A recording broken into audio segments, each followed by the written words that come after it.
หอยหอมโลเท่าไหร่นี่โอ้โหเจ้าผมไม่หาให้เจ้าดำหากันได้ที่38นี่คือกระตองมาขอบคุณที่บอลข้างสวิตเซอร์แลนด์เด้อพี่น้องเป็นออกค่าน้ำมันในบาวซุกเนาะถ้าฟังนะโบโต๊ะคุณคักเหรอโบโต๊ะฟังอยู่ที่แห่บอลคนต้องรับหนาเขากูก็แนบไปเจอมาละบอกว่าทางเปื้อนเป็นทางบ้านก็จะเป็นแนวไหนบ้างโอเคอยู่หอดเลยพี่น้องนี่รอบได้เดือน900กับจนออกลูกฮัลโหล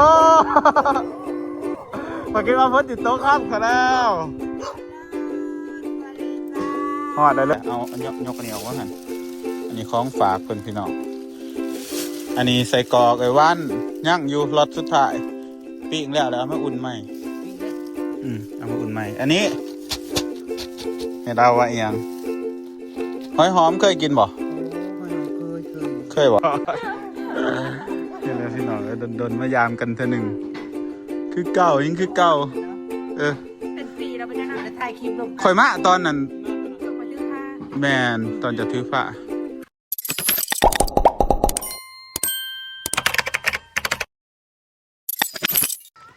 สบายดีพี่น้องสบายดีสวัสดี FC สุขุทุกคน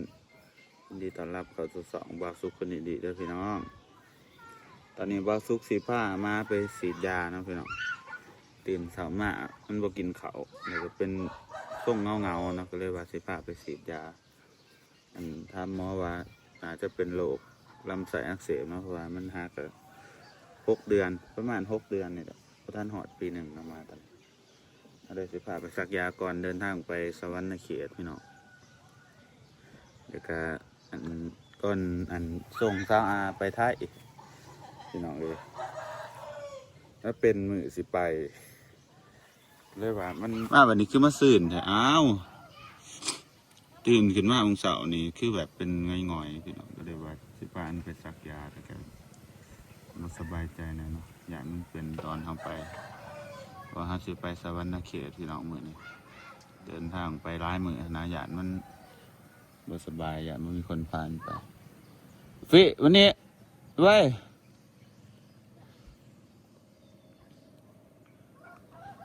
วันนี้เร็ว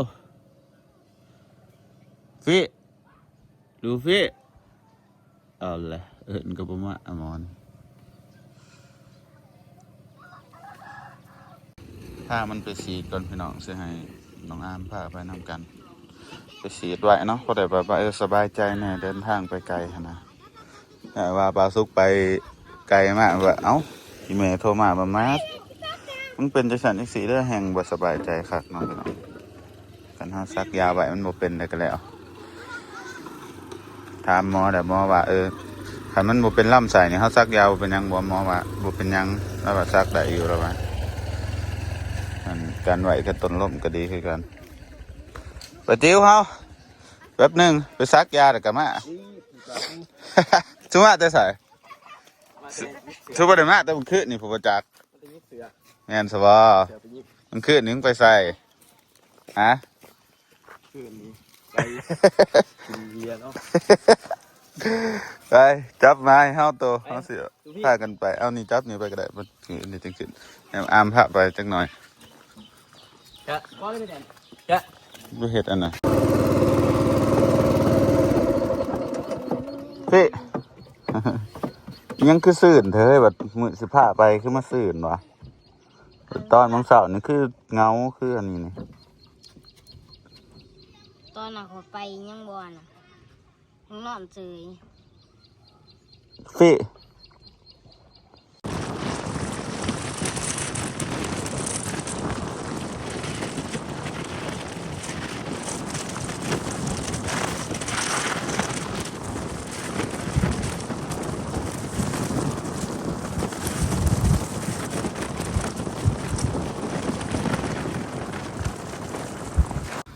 ตอนนี้เขาพามาไปซักเลยพี่น้องซักมาแล้วเนาะซัก2 เข็มว้ายเลือดจนออกว้ายมาค่อยโอเค ข็มหมอใหญ่หลายตุบเลย เบื้องนี้บ่ออกเนาะเบื้องนี้เนาะสัก2 เข็มคนละฝั่งโอ้ยอยู่ดีไหมเดี๋ยวเราสิมาแวะซื้อหอยพี่น้องหอยแคมทางไปฝากเจอมาละเนาะอันเจะคล้าของหอยไปใส่เนาะจักเราไปใส่อันนี้หอยหอมพี่น้องเดี๋ยวเรามาแวะซื้อไปฝากทางเจอมาละว่าเพราะว่าทางนานาจะหายากเนาะหอยหอมเจะคล้าของหอยไปอยู่เฮ้ยเอาแบบนี้ดีกว่าอู้ตัวแรกเดี๋ยวนี้ตัวแรกตัวแรกเคยเห็นนะโอเคพี่เอาหอยหอมโลเท่าไหร่นี่โอ้โห เจ้าผมไปหาให้กับเจ้าดำมาหากันได้มื้อเช้า28 โลละ100,000ไม่ได้บ่จะเอาน้ำ3 โล เอาเส้น10ใหญ่มันก็ได้50,000จะ โอเคเอา10กันละ10กันละพี่ซื้อไปฝากข้าวอยู่สวรรค์ เอาใส่ถุงเดียวบ่ซ้ำ เอาถุงเดียวเลยอันนี้หอยหอมหอยนี่ขึ้นหน่อยเถอะวะ ให้ขี้กระตา อันนี้หอยขีกระต่ายเนาะโลเท่าไรครับตัวนี้ 3 ลงเสือ ต่ำคักเด้หิวเดี๋ยวเราแวะซื้อหอยพี่น้องเลยก็เอาไปฝากเจอมราอยู่ทางสวรรค์เขตเนาะสวรรค์เขตนี่นะจะบอกคำนี้ตัวนี้ก็หอยขีกระต่ายอันเซริสิตังนี่เอาบ้ามหอยหอมไปให้เป็นใส่กระสอบให้กันแซ่บได้นี่ แน่นมันหอมเส้นซี แป้งกระสินหมูนะหอยนี่เนาะ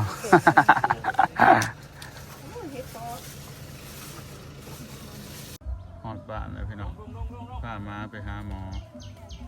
9 กว่ากิโลเนาะ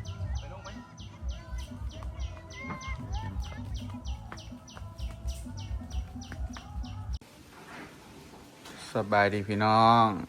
ตอนนี้เขากำลังสิเดินทางเนาะไปซอยเจอัมมาล่าดำหน้าพี่น้องบอกเล่าว่าแต่โดนๆนะน้องว่าท่านมีโอกาสไปมื้อนี้วางเวียกทุกอย่างเลยก็เลยสิเดินทางไปพี่น้องจักสิได้ดำซอยเพิ่นจักมือเพิ่นสิแล้วก่อนนะเนาะท่านมือหนึ่งก็ยังดีอยู่พี่น้องเลยสายปานสบายดี สบายดีป่าลูก แต่มิดว่าสิออกแต่เช้าๆพุ่นแหละพี่น้องมาตัวนี้มันบ่กินข้าวเนาะของเช้านี่ก็ได้พามันไปซักไปฉีดยาก็ได้ค่ำก็ได้แบบออกค่ำซะแล้วก็ตอนสวยๆเนี่ยเขาก็ไปส่งน้องอาโปเนาะเพราะว่ามื้อนี้น้องอาโปเพิ่นเดินทางไปไทยพี่น้องเขาก็อยากถ่ายคลิปอย่างยังไปส่งเพิ่นก่อนนะก็ได้ว่าออกที่ค่ำๆเอาแล้วก็ไปหอดฝุ่นแนมค่ำแล้วกันมื้ออื่นจังดำซอยเพิ่นก็ได้เนาะพี่น้องก็สัญญาแล้วกับเราแต่ตอนเราบ่ทันดำเลยว่าถามแล้วว่าจะสิดำมื้อใดสิไปซอยก็ความว่างพี่น้องเอ้ยวันนี้จะสิเดินทางไปจากบ้านบ่สุกไปบ้านเตรียมราประมาณ200 กิโลพุ่นแหละพี่น้องไกลเติบอยู่เอาก็สิเตรียมของไปฝากเพิ่นนำบ่สุกมีหอยซื้อของเสาร์นี่แหละหอยหอมแล้วก็อีหยังมีใส่กรอกน้ำอันนี้มักม่วงอยู่กอก ซุกมันสิบ่เด็ดบ่ บ่ได้หรอกมาเติมฝากเพิ่นก็ได้อยู่เนาะมาตรงเอาใส่กรอกมาใส่แถวๆนี้ก็ได้เอากินไม้เอาใส่นี่ก็ได้ได้อยู่มันจะบ่ฮักบ่ตอนนี้ก็ว่างฝนสิตกเลยพี่น้องตอนนี้เฮา2 โมงเนาะบ่าย2 โมงเฮาสิออกไปพวกเนี้ยฝนตกกะสิใส่เสื้ออันนี้เดี๋ยวว่าถามันหยุดกันเนาะเดี๋ยวเบิ่งฝนกันอีกจัก5 นาทีเนาะคันมันจางไปเฮาก็สิออกไปเลยคันมันบ่จางก็สิใส่เสื้อกันฝนไปเอาเพราะว่าเฮามีเสื้อกันฝนนี่พี่น้องง่ายอยู่บ่อันนี้ฝนปานใดพี่แม่มาใส่นี่ก็ได้ บ่มีเครื่องบ่เปียกบ่เปียกได้ มันเปียกบ่เปียกก็ใส่นี้ซะนี่เสื้อนี่เสื้อนี่ยิบบ่ วิทย์อยู่ดอก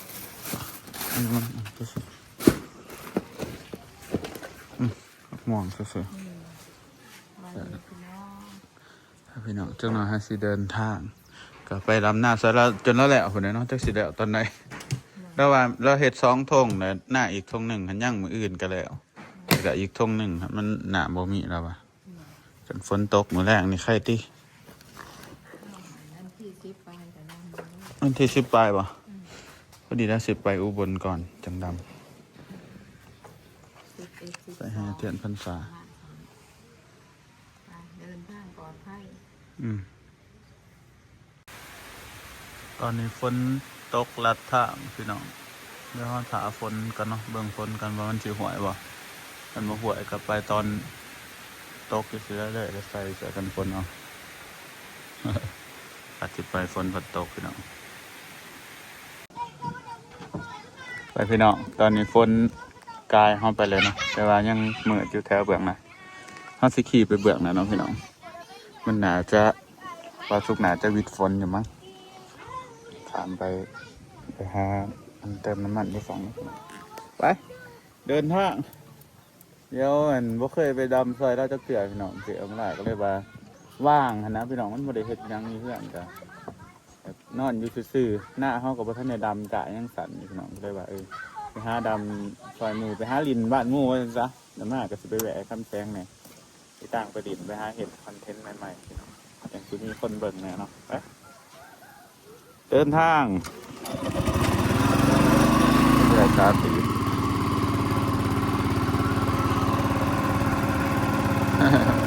ยังหา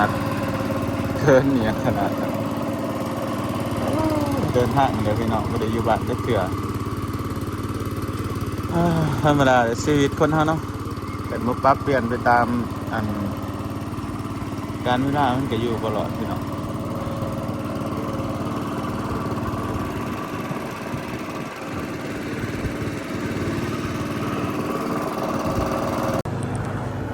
ไปพี่น้องเราซุกมาแวะเติมน้ำมันเนาะ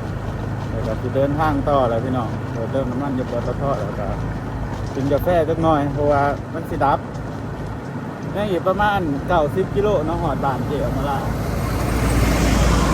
ที่คือกระตองมาขอบคุณพี่บอมทางสวิตเซอร์แลนด์เด้อพี่น้องเป็นออกค่าน้ำมันให้บ่าวซุกเนาะเป็นเห็นว่าบ่าวซุกสุไปซอยเจอมาละแล้วก็เลยออกค่าน้ำมันให้ขอบคุณในหลายเด้อพี่บอมเราพี่บอมหันเราบอมแมนพี่บอมก้นที่อันนั้นได้พี่น้องที่บ่าวซุกไปหาอยู่กรุงเทพได้อีกคนหนึ่งเนาะพี่บอมได้อยู่สวิตเซอร์แลนด์ไอ้พี่น้องเนี่ยอยู่ประมาณ90 กิโลเขาอาจจะพวกไปได้ถ่ายการเดินทางกันได้เพราะว่ามันยะพี่น้องอยากขับไว้แน่เพราะว่าอยากมันคำก่อนอันนี้เขาก็เดินทางเดียวระหว่างขางทางก็จะมีคนดำให้ดำหน้าเต็มอยู่เด้อพี่น้องเพราะว่าถือส่วงดำให้ดำหน้าเนาะจะหน้าบาซุกหลายปีนี่ดำสากระหมูแค่เนาะดีถือส่วงดำหน้าเลยไปตอนนี้เขาอยู่ที่บ้านนาปงเมืองคงเสโดนนะพี่น้องแขวงกับแขวงสารวัตรฝนตกหลักทางเฮา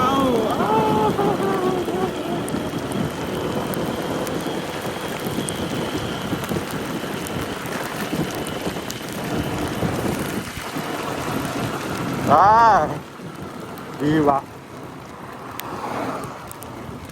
พอแวะถามเพื่อนก็เจ้าในเด้อฝนตกพอมาปูฝนตกห้ามเขาปรับเลยเนาะพี่น้องแต่บ้านเขา10 บ่ใส่เสื้อกันหนาวเพราะว่ามันหนาจะตกมันแป๊บเดียวเนาะดีเลยมีเพื่อนเขาจะอยู่ข้างข้างเอาแวะอยู่นี่แล้วเนาะขนาดเจ้าบ่ว่าหยังเพราะว่าเอามาหลบฝนคิดว่ามันสิตกแค่อยู่อ่ะอีกน้อยหนึ่งก็ฮอดแล้วพี่น้องอีกน้อยหนึ่งปัดนี่ครับปัดเด็กมา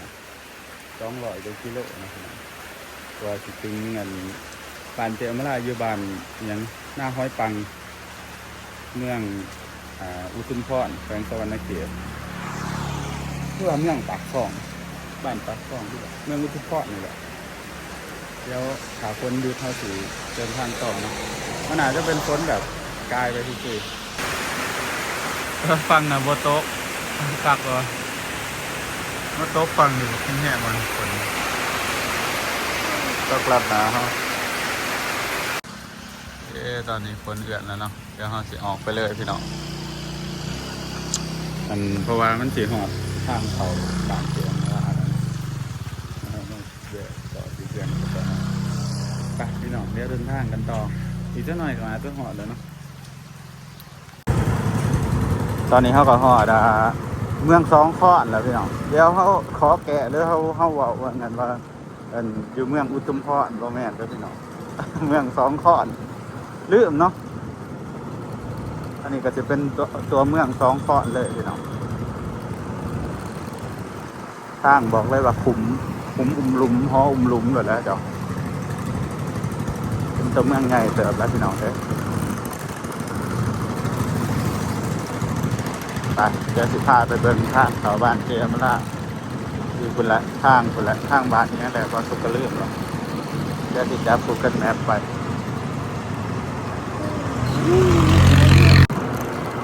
ฝนมาอีกแล้วพี่น้องฝนคือมาขับแท้ที่หอดทางเขาบ้านเจมาละแล้วพี่น้องปลาซุปจืออะไรเคยเขาอยู่ทางหนาพี่น้อง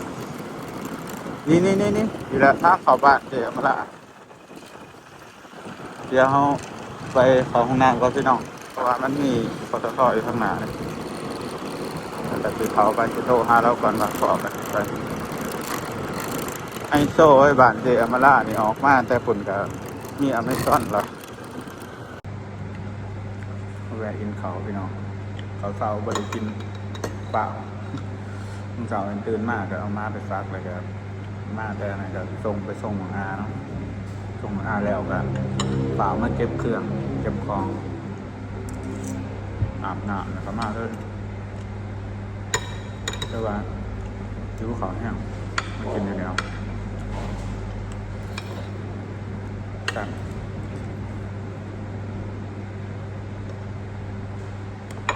ไปกินเขาแล้วเขาจะออกไปเนาะยังเหลือประมาณทางเขาบ้านเป็นประมาณ8 กิโลเลยครับบ้านหน้าห้อยปังเมืองสองข้อนเขาเลยอันนี้ทางเขาบ้านเจมราเนาะเดี๋ยวเขาไปเขาตรงนี้เลยปากูก็แมปไปเจมราบอกว่าทางเปื้อนเป็นว่าทางบ้านจะเป็นแนวอะไรบ้างโอเคอยู่ขันซ้ำนี่นะเป็นทางเขาบ้านปกติแต่ว่าคนคือสีห้ามเขาพี่น้องขอให้เขาหอดก่อนเด้อ10 กิโลใช้เวลา13 นาทีหมดแล้วเนี่ยทางมันยากครับพี่น้องทางเขาบ้านเพิ่นเด้อนี่เด้อพี่น้องเอ้ยเดี๋ยวเขาขับรถกันพี่น้องฝนสิห้ามเขาอีกละเสียคักกูพี่น้องเอ้ยสิหอดแล้วเนาะฝนกับสิตกพี่น้องพอให้พอสุกหอดเพื่อนเก็บลาก่อนจะตกเด้อมันให้เลี้ยวขวาบอลเลยเนาะพอเลี้ยวขวาทางหน้าป่ายบ้านหน้าห้อยปังไปกันเลยมันน้ำโมงน่าจะแม่นเนาะขอนั่นแหละเคยมาอยู่เอาข่อยกายเพื่อนเช่าลอยเดือนอันนี้เนาะที่นะบอกอันนี้ทางไปหน้าเตะมละสีหอดแล้วพี่เนาะน่าจะท่านฝนอยู่ฉันบอกฝนทั้งหนาอยู่ประเดี๋ยวดำวะนะอีกตรงเจอมาละนี่เพิ่นว่าหน้าโมบี้ที่ว่าลุกมาพร้อมฝนนี่ดีพี่เนาะมาพร้อมความสุ่มซ้ำป๊าดหน้าก็จะงามเลยเขียวทุ่มอยู่พี่เนาะบอกว่าเป็นหน้าเจอมาละเบิดนี่เพื่อนเป็นอยู่ทั้งไหนเลยเนาะไปหอดกันทักเว้ยทางเขาเพื่อนเพิ่นว่าซุปหอดยางทัดเลยพี่น้องเลยเป็นว่าฝนมาเป็นขนาดอยู่หอดทันฝนเลยมายังน้อยหนึ่งลื่นน่าจะแล้วพี่น้อง ลูกหนาจะได้ดำมือหนึ่ง2 มือมาประทัดมันเวียกหลายเนี่ยพี่น้องก็เลยอันหาโอกาสมาอยากเลยแต่ว่าเวียกอยู่บ้านเขาเบิดแล้วแหละบ่มีเวียกหยังแล้วพี่น้อง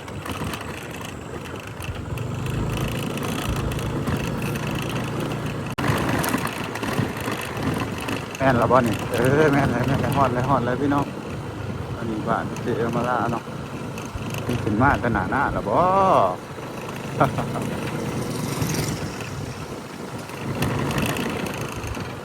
เย้เพราะว่าท่านฝนเว้ยสบายดีขึ้นตะหนาหน้าเลยเจ้าเวลาขึ้นมาหรอบ่ มาแล้ว โอ้เด้ไอ้คำบอลเงินว่าหอดเลยพี่น้องนี่รอบได้เดือน900กับจนออกลูกฮัลโหล พอคิดว่าพ้นติดโต๊ะครับค่ะแล้วหอดเลยพี่น้องเพื่อนไอ้คำบอล คือจักรหน้านี่ โอ้ยเมื่อยคักคิดว่าสิบ่ท่านฝนเหรอเจ๊เว้ยสวัสดี โอ้ยคิดหอดดิสิมาอัน มือพ่อกันมือ สิวะ นี่จะมือที่ สิมาผูกแขนร้านแล้วมือนี่ตั้งแต่อันเพิ่นอันทองเขากับพ่ท่านเนี่ยมาพี่น้องมาหอบนี่จนร้านใหญ่เลยเนาะสาวลอยเด้อนี่ สบายดี เกือบเจ๊เอามาละโบเก็บอันหน้าไว้ให้ดำเดี๋ยวขปุดกันนอกก็ดูนักหัวขนาด ทุ่มหนึ่งปกติปกติขับรถกับ เดี๋ยวพี่น้องเพื่อนเพิ่นอยู่บ้านอันหน้าห้อยปังเมืองสองขอนพอมีของมาฝากมือนี่ จักเป็นอหย่างอีแม่ยัดใส่นี่หอยบักม่วงสุกแล้วเจ๊เด็กก็หอยเด็กก็ยังอีกมักลิ้นใหม่อีแม่เราเอามาฝากเจ๊มาละบักม่วงอยู่นี่มีอยู่บ่อันนี้ปิ้งไก่นะโป่ง2ปิ้ง แซ่บ 2มักบ่อันนี้มักลิ้นใหม่เนาะจังเอาก็แหละมักลิ้นใหม่นี่มันอันนั้นมักม่วง มะม่วงอันนี้ นี่พิเศษขอตั้งใจซื้อมาให้เจ้าใช่แหละเอายกอันนี้ออกว่าหันอันนี้ของฝากคนพี่น้องอันนี้ใส่กรอกไอ้ว่านย่างอยู่รสสุดท้ายปิ้งแล้วเอามาอุ่นใหม่ ปิ้งเนี่ย เอามาอุ่นใหม่อันนี้ให้เดาว่าเอียงหอยหอมเคยกินบ่ โอ้หอยหอมเคยอยู่ เคยบ่ แต่แถวบ้านจะบ่มีไปซื้อในตลาดดงนะมี แมนเอามาฝากเจ้า thank you สิเฮ็ดสุกินตรงมื้อแรกคันเฮ็ดบ่เป็นเฮ็ดอีหยังเฮ็ดเมนูหยัง คิดอะไรจะเขาอบบ่ บ่เขาต้มก็ได้อบก็ได้ได้เบิด2เพราะว่ามันต้องจิ้มกินอ๋อได้เกือบบูทเกือบหยังขอยก็เตรียมมาเด้อพี่น้องเด้อขอยเตรียมมาดำหน้าอย่างดีเด้อนี่ขอยบ่ได้มาอันนี้เด้อ ผมมาดำหน้าได้นี่เป็นตะม่วนเนาะอยู่นี่เนาะเงียบสงบดิเด้อพี่น้องบรรยากาศอยู่บ้านเพิ่นเนาะทางวัวเปื้อนแต่ว่ามีตะขุมอันนี้จะเป็นบรรยากาศอยู่เพื่อนเพิ่นเพื่อนหลังนี่ก็สิมีแต่ยูทูบเบอร์หรอกพี่น้องหลายแต่อันซ่อนบ้านเพิ่นโอ้สวัสดีบ่าวอ้อยสวัสดีแม่ โอ้อยู่ไสหะสวัสดีบ่าวอ้อยโอ้ยบ่ได้พ่อกระดนฟ้าคือหลอกก็เก่าแถวว่าคิดฮอดเด้บ่าวอ้อยพี่น้อง ก็จะเล่นน้ำคิดฮอดอยู่ ไปทาจะจนเมื่อยจะว่าไปหลินน้ำข่อยจักเถื่อข่อยจนมาหา เพิ่นบอกแล้วว่าสิไปยามเฮาพี่น้องบ่ไปจักเถื่อเฮาก็เลยมาหาเพิ่นซะลูกได้จักเดือนก็ลูกได้จักเดือนล่ะ 6 เดือน 6 เดือนไปเนาะ 6 เดือนครึ่งครับ4 7นะ น้องเอียงเกาะสื่อเพิ่นน้องอลิสแต่หักขนาดเดี๋ยวเอามาเด้อมาแรงสิผูกแขนตั้งแต่ออกข่อยผูกแขนอยู่บ่ข่อยจื้อบ่หลายผูกอยู่บ่ข่อยสิผูกใหม่อีกแล้วมื้อนี้เพราะว่าแต่มาเห็นตัวจริงนะพี่น้อง บ่ซุกรอคือเก่าเนาะ อีหลีบ่เอาขึ้นเท่าไหร่เอาขึ้นดิ รอซุกว่ารอคือเก่าซุกผมใหม่ ไปเฮ็ดทรงผมใหม่คือบ่ คือรอกูเก่ามาไปผู้เดียวบ่ พอดีเอาทีแล้ว ว่านี่นะซ้ายเดียวจะขาด มีหน้าให้ดำจักมือ ยังลายยังอีกตรงนึง โอเค ทั้งป่าหน้าสลอย ขอมาพร้อมกับฝน บ่ เห็นบ่ ก็นอนอยู่เฮือนก็ได้คอยสิดำ เวลา FC จะสิด่าข่อยข่อยมาดำหน้าเนาะข่อยบ่ได้มานอนอยู่เฮือนข่อยก็ได้เออ รอมาลาว่ะนั่งให้กำลังใจข่อยข้าง แม่น ๆ บ่ ก็ได้ เอามาละว่ามีไปซะซะ ร้อนถ่ายคลิปอยู่ลุมรอยังถ่ายหน้าอยู่ปะเปลี่ยนก็ถ่าย สวัสดีเด้มีแต่ยูทูบเบอร์เด้อเฮือนหลังนี่พี่น้อง อันนี้ก็ซ่องเธอ FC บ่ฮู้เนาะอันนี้ซ่อง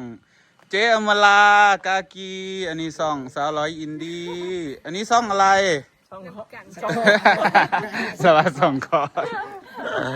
นี่แหละพี่น้องดนมายามกันเธอหนึ่งคือเก่ายังคือเก่าเออ เป็นปีแล้วไปจ้าหน้า จะถ่ายคลิปลง ข่อยมาตอนนั้น มาตัวนะค ช่ว รั ง บ ไปซื้อผ้า แมนตอนจะถือผ้า เกือบ สลอยถือ เกือบ พา ปี เดิน ข่อยจือได้มาตอนหนาวๆบ่ตอนหนาวๆ เป็นปี ช่วง แล้ว ช่องบอก แน่นแหละ แมนจะโดน ข่อยก็อยากลงไปเล่นบ้านเจ้าอยู่ โอ้ยไปเนี่ยถอยมิแต่ว่าอยากโลกบ่ไปจักเทื่อ อยากอยู่ได้ ข่อยล่ะ รอบหน้า ใก จะ ล้ พา ๆ ลูก นึ ล ง ง เนาะ ไป จะ อือนะ ชั่วโมงเนี้ย ข่อยมาคันขี่แท้ๆก็ประมาณ2 ชั่วโมงไปแป๊บเดียวน างซีก็ยังตามลง 180 กิโล เห็นน้ำถ่วมมาเจ้าลงแล้ว ลงแล้วลงแต่ บ่ โดน ได้มีเวลาเบิ่งคลิปเลย มันถ่วมคืนเดียวถ่วมแป๊บเดียวหรอก เข้าแห่งสิงามไปเนาะนะ หัดขี้ขานขนของน่าจะงามอยู่ปีนี้ครับมันบ่มาถ่วมอีกพยานแต่มันถ่วมหอบ2เพราะว่า มันเคยถ่วมกับซองบ่ แมนมันบาดหน้ามันบ่ทันได้เบิดพายุอยู่แล้ว ไม่ใหญ่ปะ อู้เนาะตานายเนาะ ไปขอสิปิดคลิปก่อนก่อนหลอกเด้อพี่น้องเด้อฮอดเด้อเฮือนเจอมาละสำหรับคลิปนี้เฮาก็สิเบิดเพียงซะเมียถ่ายมาตั้งแต่เช้าพุ่น แรงจะเสียวมาเล่นน้ำบาซุกพี่น้องจังหวะก็สิเนื้อพักผ่อนเนาะ มาอันนี้กันเนาะวิกนี้ก็มื้ออื่นจังว่ากันเฮาสิเพิ่นสิพาเฮาไปดำหน้าอีไสพี่น้องตั้งใจมาดำหน้าได้นี่ สิบห้าจับไปทำมาอยู่โค เพราะว่าบ่เคยมาจักเทื่อเนาะตั้งแต่ฮู้จักกันมาก็เคยแต่มากินข้าวเพื่อนเพิ่นนะพี่น้องก็เลยว่าอยากมาดำหน้าลินมาดินตั้งมายามซะบ่ได้ตั้งใจมาดำหน้าตั้งอยากมายามกัน สิได้เก็บเนาะ แม่น เข้าไปเลย เพราะว่าคันสิทาเพิ่นลงไปก็เพิ่นก็เวียกลายเนาะพี่น้องเพราะว่าเพิ่นมีครอบครัวเฮาคนโสดสบายไปไสก็ได้มาเยี่ยมมายามกันง่ายเนาะขับรถจักรมาแป๊บเดียว คือเพิ่นสิไปมันก็ยากพี่น้องเพื่อสิเตรียมหันเตรียมหนีมัน เนี่ยคือยังบุมีหมู่เลยขนางซีก็ได้ผัวแล้ว ไปใช้ก็ไปบ่ได้ เจ้าเด้ก็โสดแต่ก็ไปกว่า โสดใช้เดียวบอก ขับรถไปไป โอ้ยครับรถมอไซค์ไปยังขนาดนี้ยังบ่มีเพื่อนจะฟ้องเฉียแล้วไปผู้เดียว ไปพี่น้องเจอกันในคลิปหน้าเด้อบ๊ายบาย บายดีบ๊ายบายพี่น้อง